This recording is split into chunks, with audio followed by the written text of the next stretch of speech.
Then आपका आता है statistics in a singular sense, वो तो था प्लूरल, अब सिंगुलर क्या है? In singular sense is refer to the science comprising method जिससे कि हम डेटा का कलेक्शन कर सकें, एनालाइज कर सकें, इंटरप्रिटेट कर सकें, प्रेजेंट कर सकें ऑफ द न्यूमेरिकल डेटा। सही है। These methods are use to draw conclusion about the population parameter. ये आपका सिंगुलर सेंस में होता है। तो आगे लिखा है statistics may be defined as the collection, classification, presentation, analysis and interpretation of numerical data.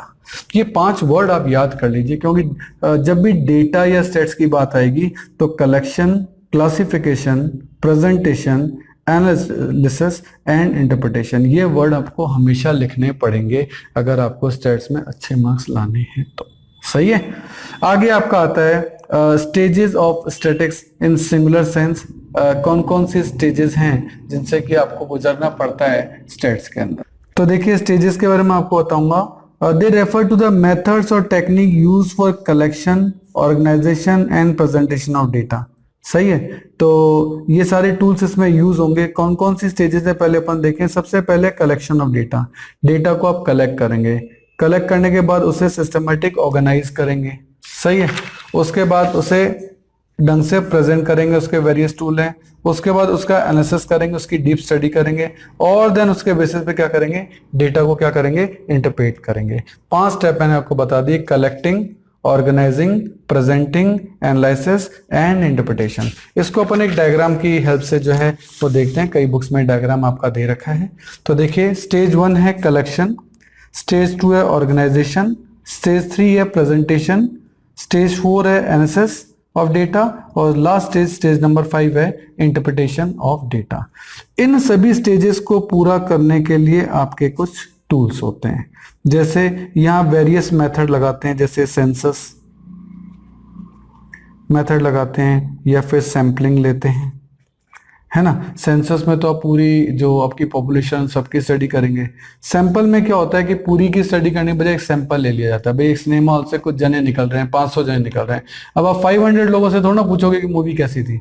आप उनमें से कोई 10 जने ले लोगे, उनसे पूछ लोगे कि मूवी कैसी है, उसके बेसिस पर ही आप डिसीजन ले लोगे। अब आपको ब्लड का ग्रुप पता करना है तो ये थोड़ा आप अपने जो शरीर है उसका पूरा ब्लड निकालोगे। वो तो आप क्या करोगे, 5-6 ड्रॉप ले लोगे और उनमें से आप ब्लड का ग्रुप पता लगा लोगे। सही है। तो ये सैंपल कहलाता है। सेंसस का मतलब पूरा और सैंपल का मतलब कुछ सैंपल लेना। फिर आप डेटा को ऑर्गेनाइज करोगे। उसका टूल क्या है, ये सारे टूल बता रहा हूं नीचे। उसका टूल क्या है, या तो आप टेलीबार का यूज करोगे कि सर टेलीबार आपको यूज कर लो। टेलीबार आपको याद होगा, आप इस तरीके से 5 का ग्रुप बना के टेलीबास करते थे। सही है। तो इस तरह से आप ऑर्गेनाइज कर लोगे। ठीक है। अब आप उस ऑर्गेनाइज को हो सकता है टेबल में भी डाल दो, है ना, और ढंग से हो जाएगा। फिर आप डेटा को प्रेजेंट करते हो। प्रेजेंट आप टेबल के थ्रू भी कर सकते हो, यानी टेबल दोनों जगह यूज आ रही है। और या फिर आप इसको ग्राफ पेपर पे भी प्रेजेंट कर सकते हो। आप उसको पिक्टोरियल प्रेजेंटेशन जो है उस पर भी दिखा सकते हो। आप चार्ट्स वगैरह जो है वो भी यूज कर सकते हो। ये सब टूल हैं। एनालिसिस ऑफ डेटा, अब आप स्टेज 4 पे पहुंच गए हैं। एनालिसिस करना यानी अब आप उसका मीन निकालेंगे, या आप उसका मीडियन निकालेंगे, या आप उसका मोड निकालेंगे। वेरियस कैलकुलेशन आप उसके ऊपर करेंगे, उस डेटा का डीप स्टडी करेंगे कि इस डेटा से हमने क्या कंक्लूजन निकाला। और देन जब आपका सारे कंक्लूजन हो जाएंगे, एनालिसिस हो जाएगा, आप उसके बेसिस पे इंटरप्रिटेशन करेंगे कि हाँ भाई अब इस डेटा से क्या कंक्लूजन निकला, या इसके बेसिस पर अब क्या पॉलिसी में चेंज करने चाहिए या पॉलिसी नहीं बनानी चाहिए। इस तरीके से ये 5 स्टेप्स हैं। इन 5 स्टेप को पूरा करने के लिए ये आपके टूल्स होते हैं। हर स्टेज का अलग अलग टूल है, ये अपन को ध्यान रखना है। सही है। 5 स्टेजेस हैं, collection, organisation, presentation, analysis and interpretation. और उनके टूल्स, कलेक्शन के लिए सेंसस या सैंपल मेथड, ऑर्गेनाइजेशन के लिए टेलीबार या टेबल, प्रेजेंटेशन के लिए टेबल, ग्राफ या चार्ट्स, और एनालिसिस के लिए mean, median, mode, correlation, dispersion, बहुत सारे मिलेंगे आपको। और इंटरप्रिटेशन यानी कंक्लूजन या पॉलिसी मेकिंग। सही है। तो नेक्स्ट टॉपिक आपका आता है फंक्शंस ऑफ स्टैटिक्स, कि सर स्टैटिक्स का काम क्या है, क्या वर्क करती है, क्या फंक्शन है। पहला है presentation of facts in a definite form. आप वेरियस टेबल, वेरियस चार्ट्स के थ्रू जो डेटा है वो प्रेजेंट करते हैं तो वो काफी मीनिंगफुल हो जाता है। दूसरा है फैसिलिटेटिंग कंपैरिजन, आप एक कंट्री को दूसरी कंट्री से कंपेयर करना चाहते हैं, उसकी इनकम को, उसके प्रोडक्शन को, उसकी पॉपुलेशन को, तो स्टेट्स आपके काम आती है। तीसरा है facilitating the formulation of policy, आप कोई पॉलिसी बनाना चाहते हैं तो पहले आप जो है स्टेट्स का यूज करते हैं, मीन मीडियन मोड निकालते हैं, वेरियस कंक्लूजन निकालते हैं और उसी के बेसिस पर अपनी पॉलिसी जो है फॉर्म करते हैं, तो इससे सक्सेस होने की जो पॉसिबिलिटीज हैं वो आपकी बढ़ जाती हैं। फैसिलिटेटिंग द फोरकास्टिंग, फोरकास्टिंग आप प्रेडिक्शन करना चाहते हैं, फोरकास्ट करना चाहते हैं, जैसे आप वेदर का फोरकास्ट करना चाहते हैं तो डेफिनेटली आप प्रीवियस 10 साल का, 20 साल का, 30 साल का जो डेटा है वो इकट्ठा करोगे और उसके बेसिस पे प्रेडिक्शन करोगे। आप किसी क्रिकेट टीम की प्रेडिक्शन देखना चाहते हैं कि वो वर्ल्ड कप में कैसा परफॉर्म करेगी, तो ऑब्वियस आप उसके पहले 3-4 की परफॉर्मेंस का डेटा उठाओगे और उसके बेसिस पे फोरकास्टिंग करोगे कि हाँ भाई ये आने वाले मैचेस में कैसा खेलेगी। ऐसे useful in testing the law of other services, सही है, कोई अदर सर्विसेज हैं जैसे मोल्थस ने थ्योरी दी थी, अब हम उसको चेक करना चाहते हैं पॉपुलेशन के बारे में, तो हम उनको एग्जैक्टली टेस्ट करना चाहें तो उन थ्योरीज के लिए पॉसिबल तभी होगा जब हम उसमें स्टैट्स का यूज करेंगे। Then establishment of correlation between two facts, हम दो फैक्ट्स के बारे में, दो कंट्रीज के बारे में, किसी दो प्लेयर्स के बारे में कंपैरिजन यदि करना चाहते हैं तो उसमें भी आपकी स्टैट्स ही काम आएगी। तो ये है फंक्शन ऑफ स्टैट्स। देखो बता दूंगा लेकिन लर्न आपको करनी पड़ेगी कि कौन कौन से वर्ड जो हैं वो यूज किए और विद एग्जांपल मैं आपको सब चीजें जो है वो बता रहा हूँ। तो देखो इंपॉर्टेंस क्या स्टैटिक्स की, वैसे फंक्शन से जैसे रिलेटेड है। पहला है quantitative expression of economic problem, economic problem को जो कि थ्योरेटिकल होती हैं उनको क्वांटिटी दे देता है, जैसे कि 25% of India's population which is willing to work is unemployment, ये लो जी एक डेटा आ गया, 25% जो है वो अनएम्प्लॉयड है। तो हमारी अनएम्प्लॉयमेंट की प्रॉब्लम को उसने क्वांटिटी दे दी कितनी, 25%, तो ये उसका क्वांटिफिकेशन कर देता है। दूसरा इंटर सेक्टोरल और इंटर टेम्पोरल कंपैरिजन, ये क्या है, ये क्या होते हैं? Inter sectoral comparison mean comparison across different sector of the economy. हम एग्रीकल्चर सेक्टर को मैन्युफैक्चरिंग सेक्टर से कंपेयर करना चाहते हैं, हम बैंक सेक्टर को ऑटोमोबाइल से कंपेयर करना चाहते हैं, ऐसा कोई भी डिफरेंट सेक्टर के बीच में कंपैरिजन। और इंटर टेम्पोरल कंपैरिजन क्या होता है कि डिफरेंट प्लान पीरियड्स को हम रूरल एंड अर्बन एम्प्लॉयमेंट देखना चाहते हैं, डिफरेंट प्लान पीरियड, जैसे 1956 का जो पहला पीरियड था उसको 1956 से 1960 तक के पीरियड से हमने कंपेयर कर लिया। तो डिफरेंट पीरियड्स को कंपेयर करना, सही है। तो एक तो हो गया इंटर सेक्टोरल जो डिफरेंट सेक्टर्स को है, इंटर टेम्पोरल यानी जो भी आपके पीरियड्स हैं उनको कंपेयर करना।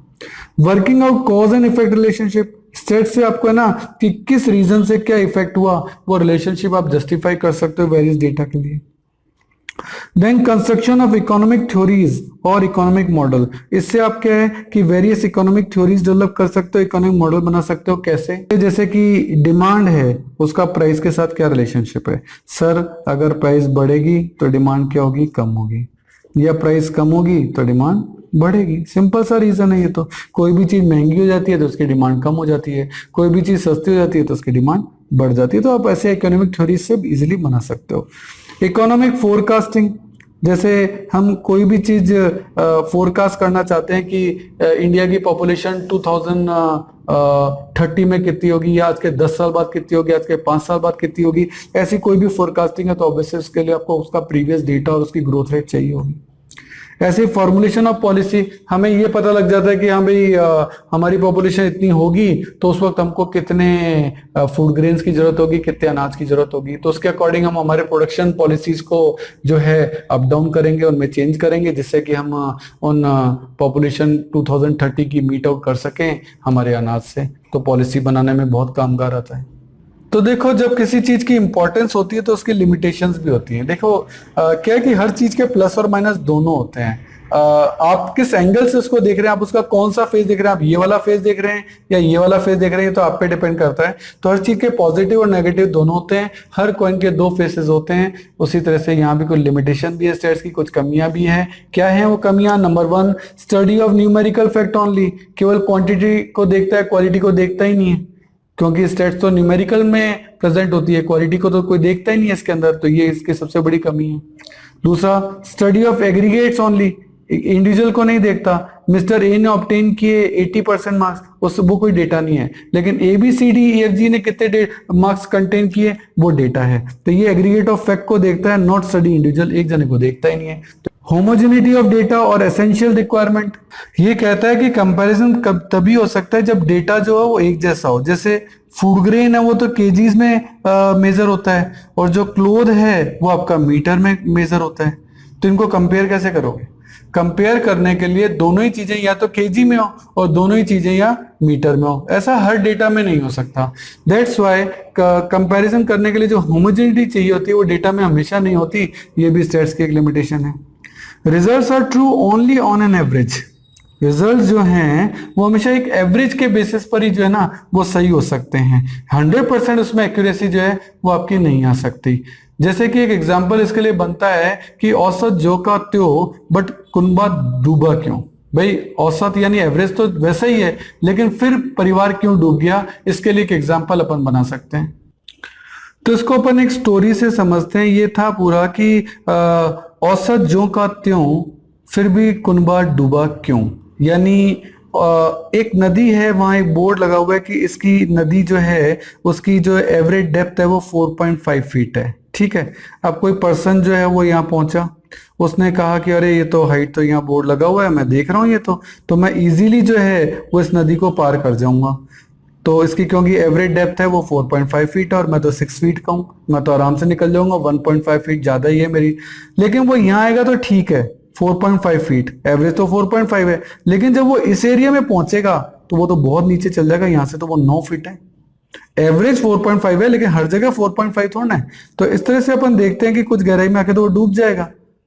तो एवरेज तो सही था, इसकी हाइट भी सही थी 6 फीट, ये भी हाइट सही थी, डेप्थ जो एवरेज डेप्थ है वो भी सही थी, लेकिन फिर भी वो क्यों डूब गया कि कुछ जगहों पर वो एरिया ऊपर था लेकिन कुछ जगहों पे बहुत गहरा भी तो था। वो तो एवरेज है, हर जगह थोड़ा है। तो इस तरीके से जो स्टेट्स है वो आपको एकदम 100% सही कंक्लूजन नहीं कर सकती कि आप इस तरीके की एवरेज डेप्थ को देखते हुए इस चीज का यूज कर लें तो आप डूब सकते हैं। सही है, तो यही बात इसमें बताई गई है, results are true only on an average. आप हमेशा इसका यूज नहीं कर सकते, ये बात अपन को ध्यान रखनी है। फिजिकल साइंस नहीं है तो आपको इन रूल्स का जो है वो ध्यान रखना पड़ेगा। ये एकदम फिजिकल साइंस नहीं है, ये अप्रोक्सीमेट नेचर होता है, ये एकदम एग्जैक्ट नहीं हो सकता।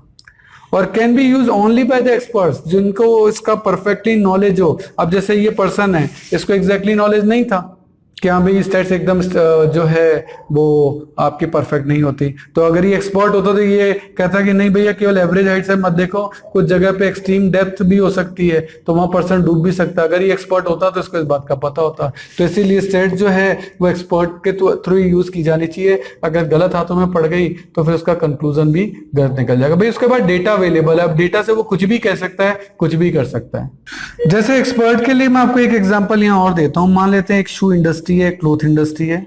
ईयर 1 का इसका टर्नओवर है 300 करोड़, ईयर 2 का 200 करोड़, ईयर 3 का 100 करोड़।